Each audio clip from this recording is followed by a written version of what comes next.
but I wanted to get y'all thoughts real quick on this issue here. This woman got engaged and she put DMs are officially closed, right?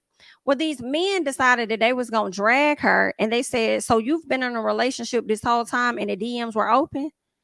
It might not be Ugandan women with a problem after all. It might be a general problem. Then somebody says DMs were open and she was still entertaining other men while she was in a whole ass relationship. The ring don't mean shit. The last guy says if she thinks she don't have to act, well, he said, I tried to tell y'all, if she thinks she don't have to act like a wife until she gets a ring, just F her and leave. Yikes. Y'all know where we stand.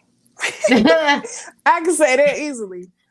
I feel like I don't think any of us are going to disagree on this subject. Y'all know where we stand. Well, okay, let me say for me, I feel like we talked about it a lot of times where we feel like more women should be like this until they do get a ring. It's like it is so beneficial to a man and just society to teach women to act like a wife and serve your future husband before you have the ring. And it's only beneficial to the men, to be honest. Like, we don't need practice acting like a wife when, you know, since you was a little girl, you'd have been told how to cook and clean and dress and look in public. I don't need to practice.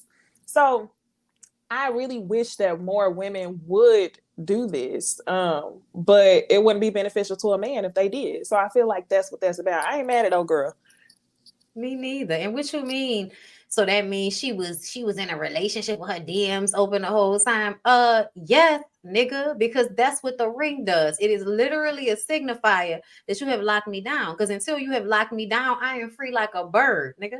And you could, to me, like, I wouldn't even want to marry a man that feel like that. Like, you don't need to get married. Like, you just want a maid, a mattress, and a mule. Shout out to Erica De Niro. Like, I'm not interested in that. And honestly, I feel like a lot of these niggas don't deserve marriage. I think marriage really only is good for men because once women have been married, they usually, like, at a high percentage tell you they do not want to do that shit again.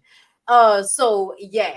I'm sorry, but y'all can keep trying. You said men tell you at a high percentage they don't want to do it again? No, women. Oh, okay. Women. I was about to say men always want to get remarried. Oh, of course they want. They get the bitch dead for 3 minutes and they already got another woman on the line that they about to get engaged to in a 6-month period. Back when the family, you know, is a little bit more comfortable with the situation. But he had a bitch on the side since he found out that lady was gonna die. Please know this. Yeah. Yeah, I feel like. Girl, I'm just saying in general, because you know whenever women get from sick, the picture, I was like, what did I miss? No, but you know how like whenever women die first, the men be like having a new woman in like in a year or 6 months. Like it don't even take that long. Like he already had a bitch as soon as you went to the hospital, girl, because he wasn't about to stay with you when you were sick, because that's just not how they be.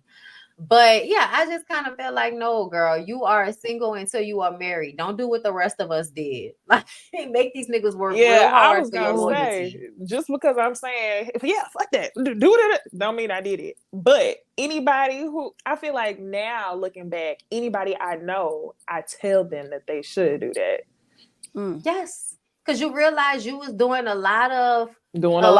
You was doing a lot of intro work that you should not have been doing. You should have made them work harder to get you to do that. And because we were being socialized that we were supposed to make life easier for niggas and be their peace and all of that, we were trying to make all these allowances to make their lives easier, and they made our lives harder. So now what we have to understand is, no, y'all niggas gotta sink or swim. So if you can't compete with me where I'm at, then I guess you need to find somebody on your level, huh? And see, a lot of us didn't know that. We was trying to, you know, help build you niggas up. And for some of us, that might have been a good situation. For some of us, that worked out, you know. But for a lot of us, we made sacrifices. We paid for schooling. We helped y'all get jobs. And as soon as y'all got comfortable, y'all started treating them women like shit. The women said, I had enough, I'ma leave. And now y'all trying to make the lady life miserable after she helped you get everything you got. So I've seen too many examples of that. One hit a quitter on me. If me and this nigga divorce, it's not happening again. Okay.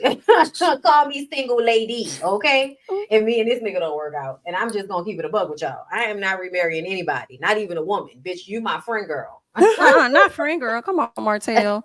Thank you so much for the super chat, Miss Sparkles. Like, whoa, kids are not easy at all. Mama still got to bear the brunt of the mistakes of adult children that they already raised to do right, child. And we will be getting into Miss Nene Leaks later. Thank you so much for the super chat. Also, Mercedes, thank you as well for the super sticker. I just wanted to say, while those guys were like kind of coming up against this young lady for her post, you don't know that man. And maybe her DMs was open for a reason, because a lot of women do stay with men after they've cheated once or twice. And she had a reason to keep the DMs open. So while you're saying that the ring don't mean a thing to her, how you know it mean a thing to him when he got down there and did that? Some of them do that just to string you along and keep you a lot longer. Okay, but you know they was just in the talking. DMs. They was in the To be DMs. very, you know very clear. You know, men love to get women that they can lock down so they can have unprotected sex with them. Just so you're clear, like a nigga will not want to be in a relationship with you, but try to get you pregnant so that they can always have access to you. Whoa. That sounds scary. Listen, it's scary out here. Girl, in the 90s, we didn't know that was real. We didn't know niggas did that in the 90s, girl. We was just like, oh, it's women that's always trying to trap a man with money, right? But no. Men definitely do that. Oh yes, not only was they doing it back then, you didn't even know that they was trapping you in a pregnancy, okay? But a lot of them want to get girls pregnant because once they get the girl pregnant, they can always go back to her and have unprotected sex with her. That's their idea. A lot of them, and they want places they can go without a condom. You know what I'm saying? So they create babies with bitches, so she will just be for him, even though he doesn't have to fully commit to her like he would if he married her. I think it's also too, men have this false I guess idea of what they want for themselves, right? They want to have that family and stuff, but then when it comes around, they really can't handle that. They can't take it. They over there speaking too prematurely. They talking too soon about the things that they want, knowing that they're not prepared to receive said things. Girl, I got a friend that got married and they ended up having a kid a year later, and the baby was listening here. Oh, that man talking about, I don't want to be a father, and they got a divorce. What? Yeah. Wow. One even no black man. That's not surprising. Yes. Child, that is embarrassing. Thank you so much, Keisha Boo, for the super chat. Did you ladies see the Carlos King and Destiny interview? No. And also, would you ladies think of Sorry. What did y'all think about the trailer? The trailer. What happened in the trailer? Oh, Kiki. The trailer looks good, but I ain't gonna hold my breath because Kiki was acting like she was gonna spill some tea last season and then didn't give nothing. But it seems like the storylines are interesting. I'll say this. Thank you for the super chat, Keisha Boo. Although it was a bit entertaining to see Kiki throw the drink on what's that girl name? Miss Tisha. I will say this. Don't try to be so hyped to be a part of the show that you find yourself asked out like Miss Wanda. That's one. Number two, Tisha, if she's continuing to be on the show next season, then you know where you stand with Carlos.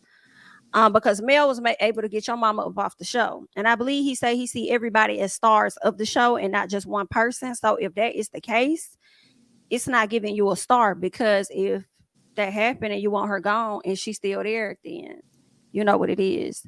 So good luck. To be honest, I was disgusted seeing her throw that glass at Tisha. Like, I sat back like, ugh. I was disgusted that she did that. But not because I like Tisha, but because I knew she did that shit for, I guess, the motive of, I feel like it was wanting to get in where you said, who the fuck do that to their own cousin on TV? Kiki. I was just disgusted by that. I mean, let me do the devil's advocate bullshit right quick. The only reason that, and I felt the same way you felt, because you could tell Tisha wasn't trying to have no issue with her. So when she did that, it was like, bitch, you really doing a lot. Like, you really taking allowance with the fact that Tisha is not going to stoop to your level with these cameras on right now. Yeah. But I also had to think about the previews and how much Marceau kept calling her a crackhead. And so we got to remember how no matter how disrespectful Marceau is, Tisha will back him up and defend him. And we saw that with Stormy this episode. She agreed with Stormy, told him it was tacky, and told him not to go over there. He did it. He got what he got, and she's still gonna come up and make excuses for him at the end of it. You know what I'm saying? So to me, I feel like Kiki probably feel like your husband is wrong, and you just gonna sit there and not say anything. You my fucking cousin, and you gonna let him sit up there and call me a crackhead. I think that's probably been an issue in their relationship for a long time. Because just of the dynamics of Marceau and Tisha's relationship, he can bully her into saying anything. So, you know. And to act like that wasn't his back in that hotel room. Okay, and we know that was your back, because ain't many niggas shaped like that. Okay, all in breast and thigh. Voluptuous. Okay, he is very voluptuous. Okay, like it's given by the Chelly chick. Okay, I'm gonna leave him alone though. Anything else? Oh, what else happened? Hold on, let me think. Hold up right quick before we move on. What else happened in that trailer that might have been interesting? Kiki crackhead. Was there anything? Mel said Tisha was gonna leave him. Oh, when Tisha leaves. Tisha ain't going nowhere. Thank you. Listen, it was the way she said it that made me feel like she wouldn't have said that if she didn't know something that we don't know. Mel is too smart and strategic a lot of the time, as we've seen. When she says shit on camera, it's normally because she has something to back it up. Now, it's not that I think Tisha's going to actually leave Marceau, Niecy. Hear me out. Yeah, but I think there is a difference, though, y'all. Are we going to act like we haven't noticed the difference in Tisha ever since the picture came out and she cried in the car with him?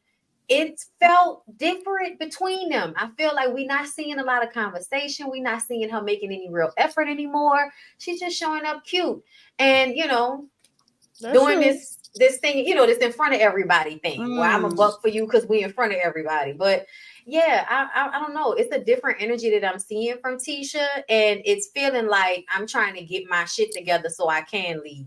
So I am. Oh, and what about when she was at the expo talking about how, you know, I want to be able to say, girl, you doing great for yourself, and I want to know how you did it, and you know, we don't have to hate on each other, and if you need help, you should be okay asking another woman for help. She was talking all of that shit, and all I could think about is how Mel tried to help you, That's and then what you shitted on her. So I'm wondering if there's been a conversation with the two of them since, where they've kind of had a come to Jesus moment. Because to be honest, it's stupid if y'all haven't noticed how the men have manipulated y'all to have beef over the years. Because to me, I think Marceau and Martell have kind of like made that situation worse between the two of them than it would have been had the men not been, you know, working from their own agenda of protecting the foolishness they had going on down to the apartment.